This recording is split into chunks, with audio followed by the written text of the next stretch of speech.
Which artist was friends with Madonna, Andy Warhol, Basquiat, loved Charlie Brown and old Disney animations, created more works by the age of 30 than most artists do in a lifetime, and became world famous by simply creating with clean line designs? That would be the one and only Keith Haring.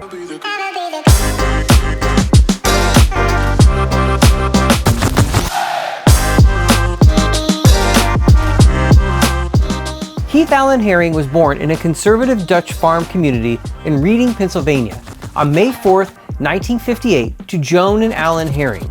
Haring's dad was an engineer and amateur cartoonist, which will become really important later on. Haring became super interested in art at a young age, spending time with his dad creating drawings influenced by Walt Disney cartoons, Dr. Seuss, and the Charlie Brown characters.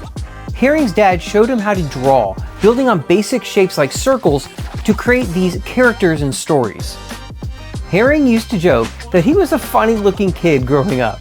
He once said, and I quote, "I found out that I can make any kid smile. It's probably from having a funny face to begin with."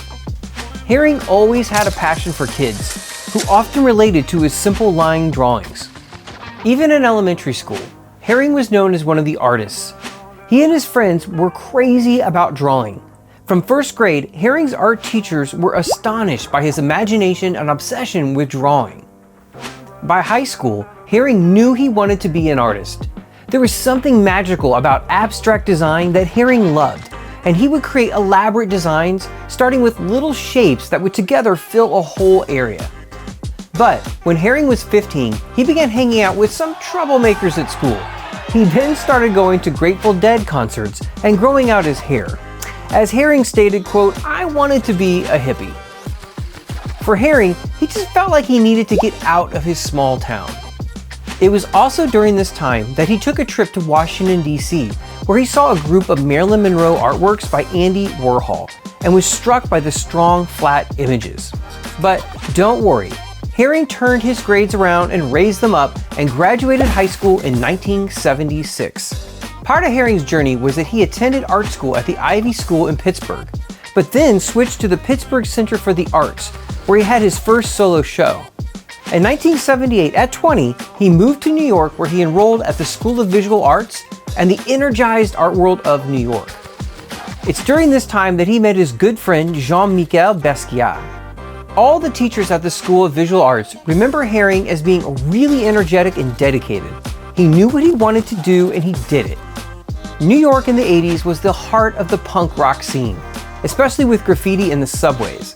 For Haring, graffiti was one of the most beautiful things he had ever seen, with its bold, colorful lines. In 1980, Haring left the art school and began drawing graffiti on his own.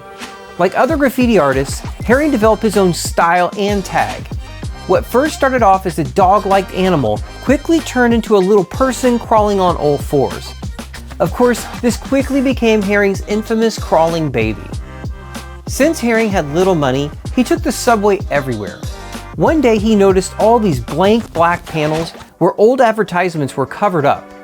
He quickly ran out, bought sidewalk chalk, and began drawing on all the panels he could find.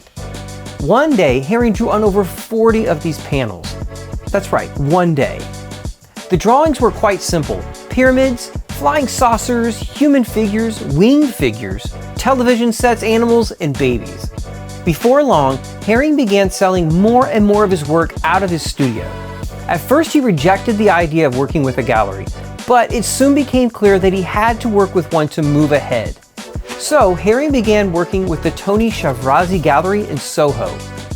Haring's first show in 1982 was a huge success. Over 4,000 people showed up. This shot him into the stratosphere of the New York art world.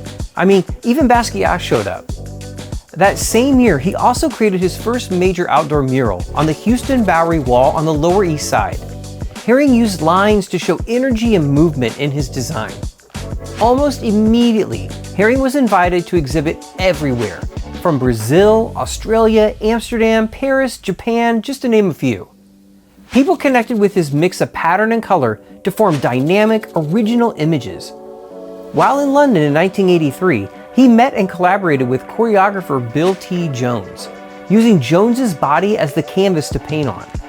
Strangely, Haring couldn't get a major museum in the US to show his work.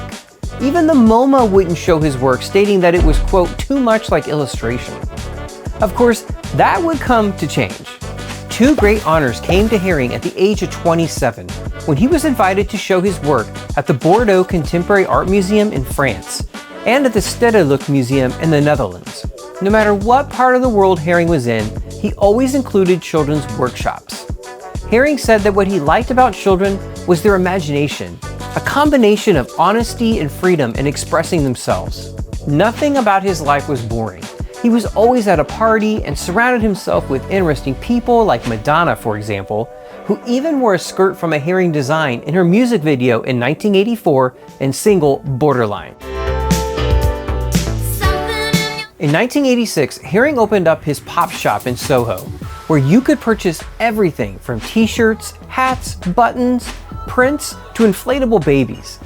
It was a bold move, since many would accuse him of selling out. But with the support of his superstar friend Andy Warhol, he opened it up anyway. Even though the cost of Haring's work began to skyrocket, his pop shop was his way to break down the barriers between high and low art. Haring still continued to draw in the subways. He loved giving his work away for free, often handing out buttons and posters of his work. But unfortunately, people started tearing off the subway drawings and selling them, so he had to completely stop. That same year in 1986, he created a 90-foot banner, "City Kids Speak on Liberty," to commemorate the centennial anniversary of the Statue of Liberty's arrival. Then, in June of that year, he created his iconic Crack is Whack mural in East Harlem.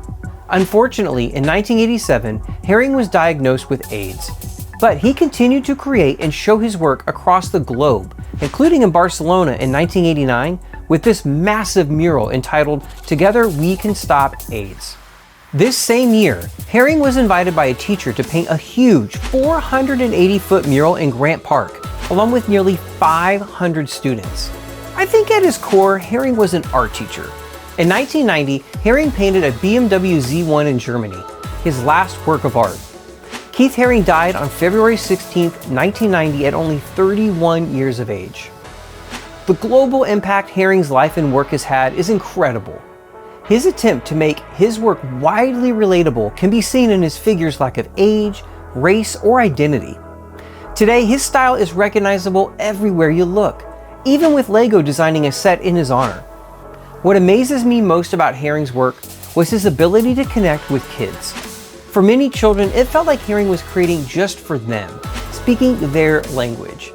So many across the world benefited from his influence, support, and humility, something we all should respect and emulate. In 2017, Haring's untitled 1982 painting sold at Sotheby's for more than $6.5 million. Incredible. Thanks for watching, and please be sure to subscribe. And of course, be outrageous.